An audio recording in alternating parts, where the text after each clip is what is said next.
Praise the Lord. கர்த்தருக்கு ஸ்தோத்திரம்.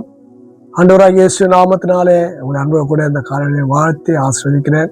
நீங்கள் ஆசீர்வாதமாக இருப்பீர்களாக.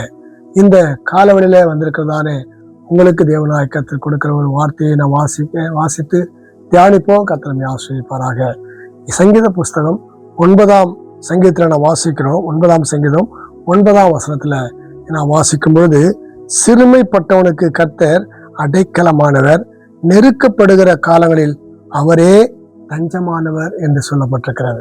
அருமையான தேவ பிள்ளைகளை, நம்முடைய ஆண்டவராகிய தேவன் எப்படிப்பட்டவர்?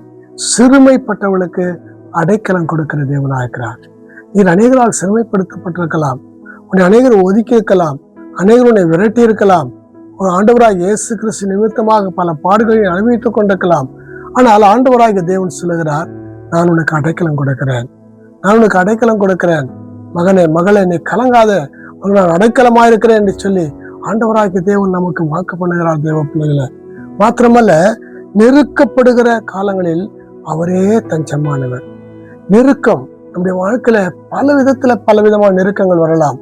கடன் என்கிறதால் நெருக்கம் வரலாம், வேலை இல்லாத நெருக்கம் வரலாம், திருமணமாகாத நெருக்கம் வரலாம், அல்லாவிட்டால் குழந்தை இல்லையே என்கிறதால் நெருக்கம் வரலாம், அதுவும் வேலையில உயர்வு இல்லை என்ற ஒரு நெருக்கம் வரலாம். இப்படிப்பட்ட நெருக்கங்களிலே ஆண்டவராகிய தேவன் என்ன செய்கிறார்? நமக்கு நெருக்கப்படுகிற அந்த காலங்களிலே அவரே நமக்கு தஞ்சமானவர். அவரே. இந்த உலகத்துல ஒரு மனுஷன் நமக்கு தஞ்சமா இருக்க முடியாது. ஆண்டவராகிய இயேசு மாத்திரம்தான் நமக்கு தஞ்சமா இருக்கிறார். எத்தனை ஒரு அற்புதமான ஒரு காரியம் அருமையான தேவ பிள்ளைகளை பாருங்க. தாவீது தன்னுடைய வாழ்க்கையில நெருக்கப்படும் பொழுது கர்த்தரை அவன் தஞ்சமாக புகுந்த போது பாருங்க, தேவனாய் கர்த்தர் அவன் நெருக்கத்திலிருந்தெல்லாம் கர்த்தரை விடுதலை ஆக்கிறான்னு பார்க்கிறோம். ஆண்டவராகிய தேவன் பாருங்க, நெருக்கத்தில் நான் கர்த்தரை நோக்கி கூப்பிட்டேன், கர்த்தர் என்னை கேட்டலினார் என்று சொல்லி சங்கீதத்துல வாசிக்கிறோம் அல்லவா?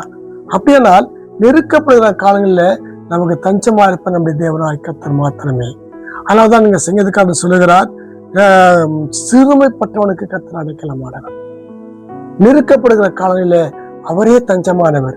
உங்களுக்கு ஆண்டவராகிய தேவன், ஓ ஹல்லேலூயா, அவர் நெருக்கப்படுகிற நேரத்துல உங்களுக்கு தஞ்சமா இருந்து உங்களை ஆசீர்வதித்து வழிநடத்த அவர் வல்லவராக இருக்கிறார். நீ சிறுமைப்படுகிற வேளையில ஆண்டவராகிய தேவன் தாமே அடைக்கலம் கொடுக்கிறவராக இருக்கிறார். அந்த அடைக்கலத்துல நீ கடந்து வருவா என்று சொன்னால் உன்னை ஆண்டவராகிய தேவன் உயர்த்தி ஆசீர்வதிக்க வல்லவராக இருக்கிறார். நாம் ஜெபிப்போம். பரிசுத்தமுள்ள பிதாவே, நன்றியோடு ஸ்தோத்திரிக்கிற ஆண்டவரே, இயேசு நாமத்தில் வருகிறோம். இந்த காலையில எத்தனையோ மக்கள் ஆண்டவரே பல காரியங்களில நெருக்கப்பட்டிருக்கிறார்கள். ஆண்டவரே, கடன் என்ற நெருக்கத்தினாலேயும், ஆண்டவரே வேலை இல்லாத நெருக்கத்தினாலேயும், ஆகார குறைகள் நெருக்கத்தினாலும் ஆண்டவர் அநேகர் அவதிப்பட்டு கொண்டிருக்காங்களப்பா. அப்படிப்பட்டவர்களுக்காக அடைக்கலம் கொடுக்கிற தேவன் நீர் ஆண்டவரே. மாத்திரமல்லாதபடி ஆண்டவரே ஸ்தோத்திரிக்கிறோம். ஆண்டவரே ஸ்தோத்திரம். ஆண்டவரே அப்பா ஸ்தோத்திரம். என் தேவநாயகத்திற்கு தஞ்சமாயிருந்து என்னை பாதுகாத்து நடத்துகிற தேவநாயக்கிற தேவனுக்காய் நன்றி செலுத்துகிறோம். நீர் ஆளுகை செய்து ஆசிரியத்தை பாதுகாத்து உள்ளோம். இப்படி திருக்காத்து ஒப்புக்கொடுத்து நான் ஜெபிக்கிறேன். யாவரையும் பாதுகாத்து நடத்துவீராக, சிறுமையை எடுத்து போடுவீராக, நெருக்கத்தை எடுத்து போடுவீராக, ஆசீர்வாதத்தில் நிரப்புவீராக, காத்துக் கொள்வீராக. இயேசு நாமத்தில் வேண்டிக் கொள்கிறோம் பிதாவே. ஆமென், ஆமென். God bless you. கர்த்தர் ஆசீர்வதிப்பாராக.